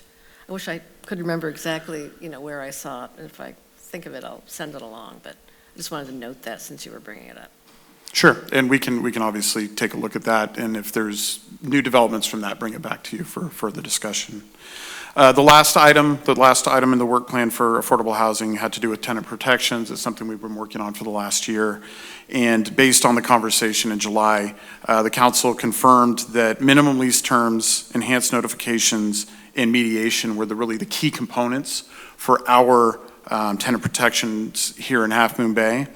And so housing staff is doing due diligence on those three items and will present a draft of that ordinance again in the second quarter in the coming months. And then of note, we wanted to mention under the realm of affordable housing and specifically tenant protections, our renters. Last meeting you dispersed $150,000 in community service funding grants. And 25% of those grants went towards agencies that either provide some sort of housing stability or rental assistance, aging in place, home repairs, or funding for critical family needs, which often kind of come at a decision between paying rent and providing for the families. So we really felt like those decisions were in line with these priorities and reflected the values of the council. The next item under the strategic plan, or as your priorities, is around emergency preparedness. The last couple of years has shown us how important a good emergency preparedness plan is for jurisdictions, and especially a city like Half Moon Bay, which is somewhat remote and surrounded by the beauty of nature, but also the risks that come with that. And so there were several items that were listed as potential work plan items. And I just want to give a few updates. Staff in the Office of Emergency Services are reviewing our current emergency operations plan, looking at what other jurisdictions have done with theirs in recent years, and plan to have an update to that by the end of this calendar year. As an extension of that, the council wanted us to develop specific disaster plans for things like earthquakes and fires and tsunamis. And the county actually just completed, with the assistance of the National Weather Association, a tsunami playbook for the entire county. And that's something we'll make available. It'll help us to understand our role within a tsunami and the community as well. As far as other types of disasters, we will include those within the updated emergency operation plan. So when we're talking about earthquakes and fires. The last item is, under the disaster-specific preparedness plans, is we now have a communications program manager that was hired earlier this year, and she is working with staff on internal and external communications when it comes to emergency preparedness and emergency response, some web-based approaches to emergency communications, and developing that reporting structure when we have to activate the EOC. So it's really exciting to have a communications professional that can really help us think through all those plans and develop a really robust communication plan, which is as important as any other part of our plans for an emergency. We'll be doing 2 major EOC, Emergency Operations Center, exercises this coming fiscal year. The first will be in conjunction with the county and regional agencies. It's called Yellow Command. It's done on an annual basis. And what that does is it allows all of the agencies in an area to test out emergency preparedness or emergency response specific to an area of preparedness. So they've done terrorist simulations. They've done a major, train crash with, biological and biohazard things. And so that's a great way for us to test out what we're doing and make sure we're prepared for any kind of disaster, especially one that could affect us regionally. The other type of exercise we'll do is a more local activation of our Emergency Operations Center. They call them tabletop exercises, where you just get everything out and everybody gets familiar with their role. And that's done in conjunction with the community, with our partners in the community, the CERT teams, the ham radio operators. And it's a great way for us as co-siders to make sure we're prepared for maybe a more isolated event. Co-side Preparedness Day, our first co-side prep day, was in May of this year. It was a smashing success. I think it exceeded everybody's expectations. And so they've debriefed that event and think they've worked out some kinks for next year. So looking for a date in the spring and looking to partner with more agencies to make it an even bigger event in the coming year. And the last item is CPR training for staff. We'll be scheduling that in the spring, and that's just allowing us as staff members here in the community and as emergency response workers to be able to take care of the community in the case of an emergency. The third, and these are in no particular order, just number C, letter C, is traffic and transportation demand management. This is, of course, something we've heard from the community for the last couple of years as a growing concern. Formally, we've heard it, and then everybody just knows it. If you're here on a weekend, if you're here during rush hour, you know that traffic is difficult. So the council asked us to begin developing a transportation demand management plan and regulations around that. And Public Works has been working really closely with Jill and her team on the local coastal plan chapter on Public Works. And that chapter includes a lot of transportation management options. They've done other research, and they believe that they'll have the information they need to develop regulations in the next fiscal year. Implementation of the CIP and Bike Ped Master Plan projects related to TDM. There's the Pacific Coast Bike Path North project. Both of the Highway 1 North and South safety projects will include bike-friendly features. The Poplar Complete Streets project, of course, is aimed at making that a better driving experience, but also walking and biking. And the Main Street Bridge project, as that moves forward, will improve transportation for pedestrians and bicyclists as well. And of note from Public Works, as the TDM plan expands and moves forward, new and more projects will probably come forward for the CIP in the future years. And then the last piece of this item was to enhance our collaboration with regional and local agencies. And the first one kind of out of the gate is the city's been working with the City County Association of Governments and the Transportation Authority on policies to respond and address upcoming state regulations regarding vehicle miles traveled. It looks like they'll be more focused on those types of measurements than anything else. And so we'll be working with those agencies to develop new plans and regulations around that. The fourth, or letter D, sustainability. We know that this is something that's really important to our community, and the council had an opportunity this year to focus on it. And so the first item is to develop a climate action and adaptation plan. And incredibly, we were selected as a pilot city with the county for a new grant program, and that program will help us do better outreach to target populations. So we've actually then funded grants to the All Us group to help us improve our outreach to Latinos, with Senior Coastsiders to do better outreach to the seniors, and with YLI for better youth outreach. And so staff is working with those nonprofits to develop a plan and outreach materials to really engage those specific communities as we engage the broader community on their interests around sustainability and how we want to move forward here in the city. Yes, I've been able to attend some of the meetings, and it's a really exciting project, and it'll just enhance our ability, I think, to work with all those groups on a lot of different issues, but we'll start here and build some of those connections.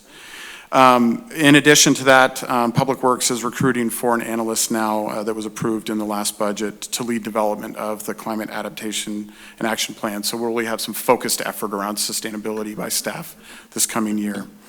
The Green Infrastructure Plan, I won't give much of an update. Our last meeting, you got an update from Moz and his team on that work, and they'll be coming back actually at your next meeting with updates to that plan based on your comments. And then last is a sustainability strategic plan, especially working with local businesses, and the new analyst will also be working on that as they come on board. But we are already coordinating with the county on a single-use plastic ban that they're going to be trying to roll out countywide. It's probably not as far-reaching as we'd like to be at some point, but I think it's a good step in the right direction, working mostly with restaurants and businesses that utilize a lot of single-use plastics to try to minimize that and get us headed in the right direction. And that's all really exciting work. As a side note, one of the items that came up during your strategic planning session around sustainability was the development of a community garden. And I just wanted to report back, we've been working with a new nonprofit that was formed for this purpose. They are CFOG, the Coastside Friendship Organic Gardens. We've met with them a couple of times. We've looked at some potential sites, and they're developing some conceptual plans, and our hope is to develop an agreement and bring that to you in the next couple of months so that they can get rolling. They'd like to be up and running by next spring. So that's a really exciting project, and we found some potential sites that will basically be good pilots for them to get their legs under them and build that volunteer corps they're going to need to manage a garden like this. And I could see this, expanding into many of our parks and throughout the city. So really exciting project. It speaks to sustainability and disaster preparedness, in food sustainability, and allowing members of our community to learn how to grow their own vegetables and crops here on the coast. The last item is a minimum wage ordinance. Many of the cities on the peninsula are ahead of the state of California in increasing the minimum wage. The state of California will increase the minimum wage for large businesses to $15 an hour starting in 2022, January 1st, and to smaller businesses with 25 or less employees in 2023. Several of the large cities here in San Mateo County have already reached the $15 threshold and are applying a CPI going forward. So we've been, as part of this process, meeting with these cities, really understanding what they did. We got to have a meeting with former Deputy City Manager Alex Kajikin in Redwood City, who recently implemented this. And we think we've got a really good playbook for how you move forward with this. And by doing so, we've avoided some of the additional research and surveying that we thought would be necessary up front. And I think we're going to be able to fast track an ordinance for your discussion in the coming months. So what we see happening is some specific outreach to some specific stakeholders this month. Next month, some community meetings with business owners and with the general public. And by the end of this calendar year, having a draft ordinance to you for review and approval. And if we're ready to move forward, implementation sometime in 2020. Great. I think South San Francisco Francisco just passed. I think they're the next one on the list. That's correct, yeah. So it's been great to be able to learn from the other cities and see what they've done. And I think there's a good model. One of the things that most of the cities have done is they've tried to be consistent with each other so that cities aren't creating competitive advantage or competition for these low-wage earners. That the goal of all of this, I think, is to allow people that live within these cities the opportunity to work and live and remain in the cities where they live and work. And so I think by being consistent with the other cities, we'll be able to come in line and take advantage of what we've learned. Some of the areas that are a little difficult that we're navigating right now is figuring out if we do implement this, the enforcement of it. It doesn't sound like there's a lot of enforcement that's necessary, but it does require some expertise, so figuring out that piece. And then just the outreach and education piece, especially to the small businesses we have here, giving them an opportunity to prepare for a change like this that may impact them significantly. So that is my report on the council priorities. I don't know if you want to ask questions about that or take the CIP update and then ask general questions to all of us. Anybody? I'd listen to CIP. Yeah, I think you did a great job on the first piece, so I feel comfortable moving along. Okay. Here's Johnny. Here's John.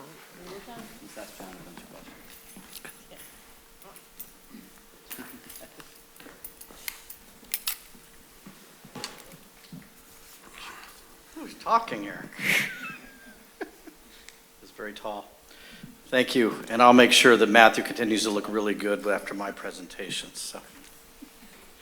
Anyway, thank you.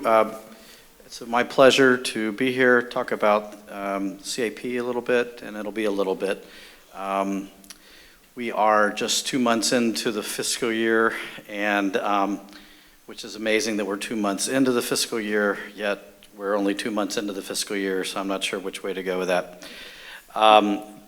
To say that we are not busy is an understatement, and that goes across the board to all the city and our city staff. As a quick reminder, the fiscal year 1920 capital budget was about $15.5 million, 46 projects and programs, and 17 of those projects are slated for completion in fiscal year 1920. So, as we always talk about, our emphasis is to a slightly less robust list of major new projects. We sort of replace major new projects with a lot of smaller projects, so I'm not sure, but that's the work and the effort that we deal with. Again, our efforts each year and each and every year is to try to complete those from the prior fiscal year if they were not completed within that fiscal year or planned to be completed. And then, as we've indicated, we've been trying, and as shown with this project and some others, we have a very capable maintenance staff that we can, if we can balance their regular workload and the things that are expected from the community, we certainly have the abilities. It's just the capacity issue to take on and do capital maintenance and capital improvement projects with our own staff in certain circumstances, and those are fairly limited, but still ability to deal with that is important.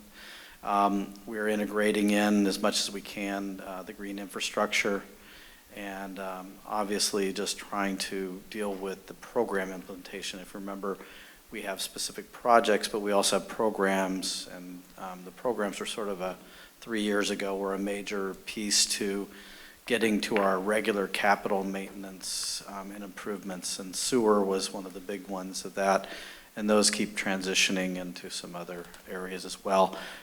This year, neighborhood traffic calming was a program added, and then a second piece of that was really moving forward with a more robust effort at our ADA efforts as well.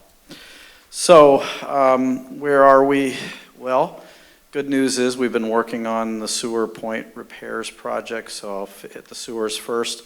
There's been this challenge of working through and dealing with our infrastructure and utilities. Sewer, again, like stormwater and CCWD fines like water, are not sexy because they're underground, they're not seen, but as soon as you see them, It's too late. then they're barely a problem. So our objective is to make sure that you don't know they exist because you don't have a problem with them. And so we've been working through, and we're going to be dealing with, you issued an approval of a contract for manhole relinings and repairs. So we're going to be dealing with a dozen or so of those work. We're doing the point repairs out to fix pieces of the main system, and we'll continue to do that. We worked through the smoke testing this spring, and we'll be following up with some of those issues to deal with I&I concerns. And then we continue to work through the Ocean Colony Pump Station and Force Main replacement projects. So those are all out there. They're continuing to work through, and as part of our programming work, these will continue to come forward in bits and pieces as we're able to kind of move those forward. Facilities, obviously we're here with these improvements. We've talked about those. We'll be working with the Civic Center plan as well as this fall after the festival, the Sheriff's Substation remodel. We're almost ready to issue that for bid, so we'll wait to do that work until after the festival time. And then we'll be working on some Main Street lighting, both the festival lights, the little lights in the trees, as well as the lighting fixtures themselves, and bringing those up a bit to LED, but also a little bit more illumination for safety purposes. Parks, I think you're very aware. Carter Park, we've got those plans and efforts underway. They'll be dealing with the noise acoustic analysis in the coming weeks. And Frenchman's Park, we're now working on, and we'll be presenting to the Parks and Rec Commission plans for the replacement of the play equipment. But in addition to that, we've done additional planning for Phase 2 and Phase 3 for Frenchman's Creek that we can start to then look at and integrate into the capital plans. And then on the 10th, our bid opens for the restrooms and the rework of Ocean View Park. So that's pretty exciting. So keep your fingers crossed for a good bid opening. Poplar continues to be an area of focus and effort. Obviously, one of the things we're working on right now is getting permitting in place for the coastal access point there, improvements to make that safer. Ultimately, within the bigger picture is a longer term plan, but this would be a stepped approach using existing topography there and basically bringing down with railroad ties steps. And then we are in the process of releasing the Poplar Gateways plan in the near future for the Planning Commission and Parks and Rec Commission, so that'll be exciting. We've had comments back and working through that, and we'll be talking sort of about how that addresses adaptation and sort of falls into some of the conversations that we've had with regard to Casa Mira and some of the other issues of coastal armoring. Stormwater, Seymour continues on our list, and we continue to seek grant funds and look for grant funds to try to figure out. We've been working through that, and we'll have to come back and sort of bring you up to speed as to where we are exactly. Kehoe, you've recently added funding for that, so we'll be working on that project. And then if you note the work that's being done just out a little ways from here, Kelly and Highway 1 is proceeding along. We've had a few little glitches in Kelly that we weren't expecting, but those seem to be worked through and worked out, and so we'll be in. So the project is continuing on. A little bit of delay, but primarily there. So that's just a brief run through of some of the things we have out there. There's as I said, 46 projects and programs we're working on, and that doesn't even include other small projects that we're continuing to work through. The street signs on Main Street are going to be going up, And Victor just got the signs in for the parks, for the rules. So our staff will be putting up the rules at MacDutra and then working their way through all the parks and putting up those signs. So there's a continual flow of work and effort that we're putting in. Thank you. Thank you, John. Anybody? I think staff's doing a great job. I do. Thank you. Ditto that, and I think people have a tendency to notice every little single crack in a road that isn't quite right, but they sure take for granted all the things that go right. And it's rare that I've been in a town where I see so many things being proactively taken care of, and sewers might not be sexy, but they're sure as heck critical, and appreciate that always being prioritized, and all the other pieces. So yeah, really terrific job, thanks. Pat yourself on the back because you guys did that, but thank you for your support. John, is there a timeline for the Kelly Avenue project? This project, we should Yeah. be done before the rainy season begins. That's the plan. Good. Again, we had a couple of unexpected utilities in the way of things that always seem to be there, but we're working through it. So we should be ready for when the rains hit. Great. Which reminds me, it's September now, and it's starting to be time for winter preparations. So. I hope we're going to bring, the mayor brought to us an Eagle Scout candidate, and we worked with him with the project, and we're going to bring him to the council in the coming weeks to introduce you and let him take his bow. But if you haven't been out, take a look at the sand paddock that he and his fellow scouts built for us as part of his Eagle Scout project at the Johnston House, the depot.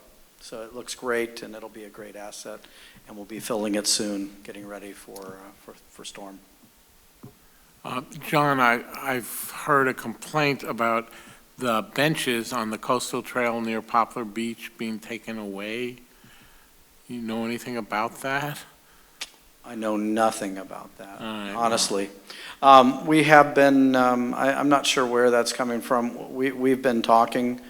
I think clearly we have been here on a number of occasions talking about the Poplar gateways and the need to look at adaptation and movement back.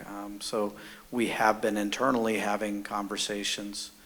We had an unfortunate incident in which someone chose to put their own personal unapproved plaque on a bench, and which we have found ultimately replaced one that was an approved bench for a baby that had died. So we're working on replacing that. So we're going to be talking to each and every one of them about what the future lies in terms of locations. But at this point, there's no plans to remove or reduce. Claire was complaining. Because of erosion. Yeah, if you get questions about the memorial benches, you can refer them to either Karen or myself. We manage that program and are working with the families that have the dedicated benches. And as John said, some of them you will see move closer to the trail over the coming months, and that'll hopefully help with erosion, but it'll be kind of a systematic approach, so. Speaking of benches, is there any plan to increase the number of benches along Main Street for the older folks that are coming from Senior Coastsiders? They complain that they have to walk a long distance, and they need to have little rest stops here and there. So we added a few and relocated several that were around. So we moved probably almost 10 closer to the senior village last year. We're certainly open to and can deal with it. One of the issues that we've been sort of challenged with is at one point we thought we would be talking about more of the downtown specific plan and street furniture, and didn't want to get too far ahead of ourselves in terms of design and plans, but I think we can move forward. The other challenge, honestly, we're having is Not everybody wants one in front of their business or out there. Now, it's our right-of-way technically, but there is some work and effort that comes with an outreach to talk to folks. So that was part of the issue, that we've also had some challenges in which the neighbors didn't really want those benches in front of their properties. So we can work through that. But we did increase the number. We can certainly take a look at more. Great. Anybody else? I know when I was going to physical therapy, at first, after my hip surgery, I was unable to walk that distance. And, I would look anywhere for a bench, and I only found between my house on Johnson and physical therapy offices 2 resting places. And that's not enough for an elderly person, so. Sure. Thank you. Yep. Thank you, John. That was Thanks. really informative. Thank you, and we'll be back in early 2020 with further updates and further progress on these projects. Thank you. The next item on the agenda is a new category, City Commission and Committee updates.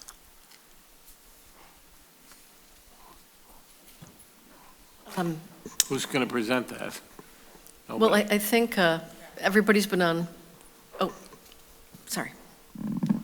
I'll explain the purpose of this because I think it is a little bit confusing. The idea for this item is, the city has several community commissions and committees that provide support and advice to the council.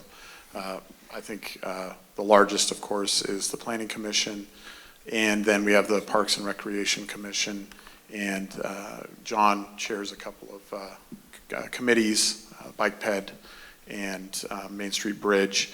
And so we thought that we could add an item to these meetings to give you periodic updates on those groups. So the idea is that I'll be giving an update each month, the first meeting of each month, on the Recreation Commission, the past activities from the prior month, and then at the second meeting, Jill will come and present on what's happening at the Planning Commission, and then John will give updates as needed, since those groups don't always meet on such a regular basis.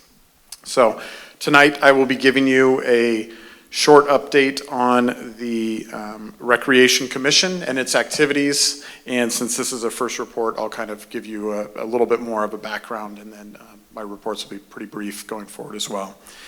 So the Rec Commission meets the 4th Wednesday of each month at the library from 6 to 8 p.m. And most recently this year, we hosted a meeting with the Friends of Half Moon Bay Parks and Rec, which is a nonprofit that provides fundraising for parks and recreation activities here in Half Moon Bay. We have not worked closely with them the last couple of years, and so both groups really would like to build a stronger connection and find ways to support. They recently made a generous donation to the Raleigh Wright Scholarship Fund, which was a really great help. That's a way for families here on the coast and individuals that can't afford some of our recreation classes to get those subsidized and make them more affordable for everyone. They'll also be working with us on raising money for Carter Park and any other projects we have coming up.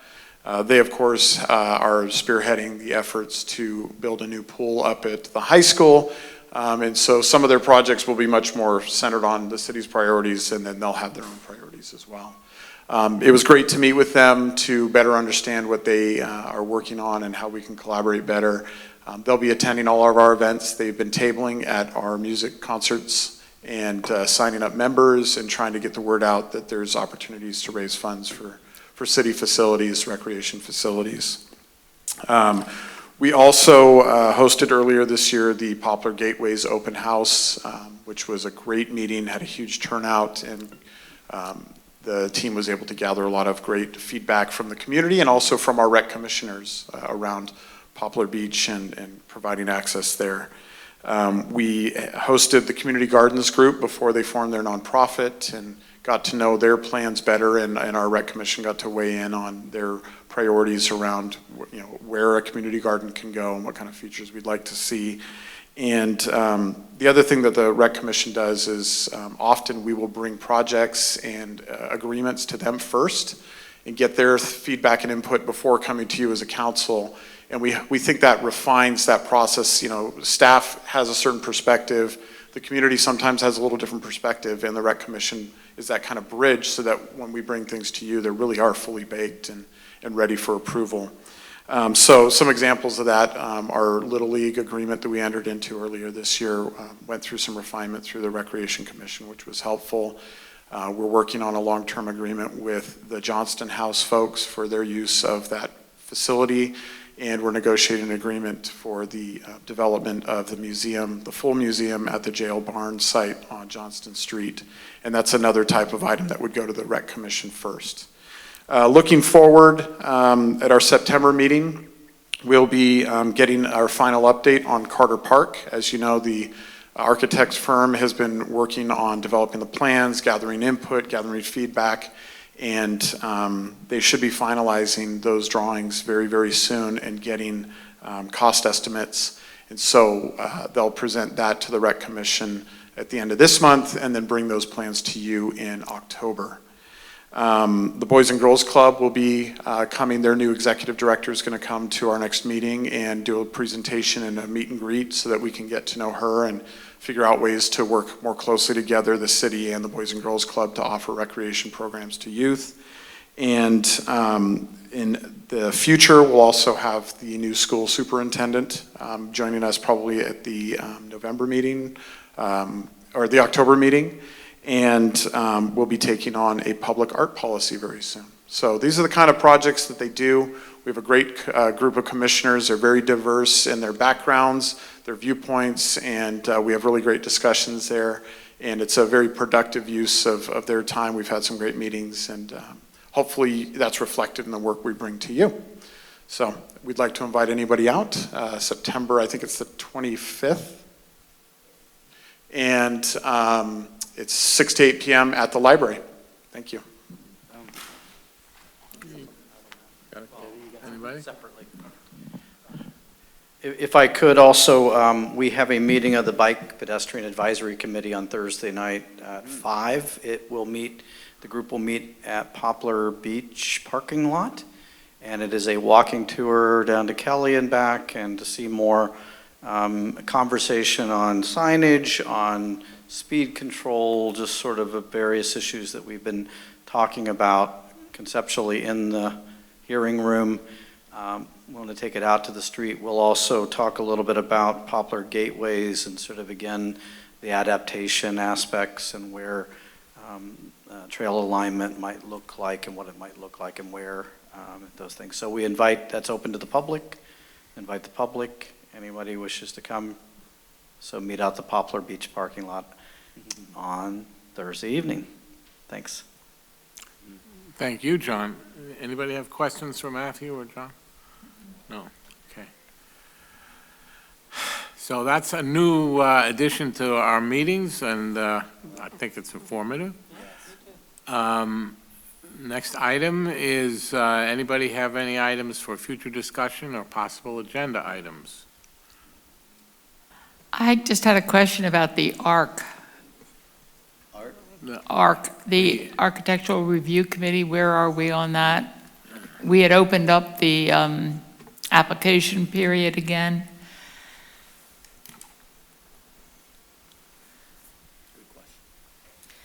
Good evening again. Yes, we reopened it. I believe we've received just one more application. We did a big push through the local AIA, and it's just a really hard role. It's a huge commitment. So we are going to prepare a report for you for your next meeting with the applicants that we have who are willing to serve.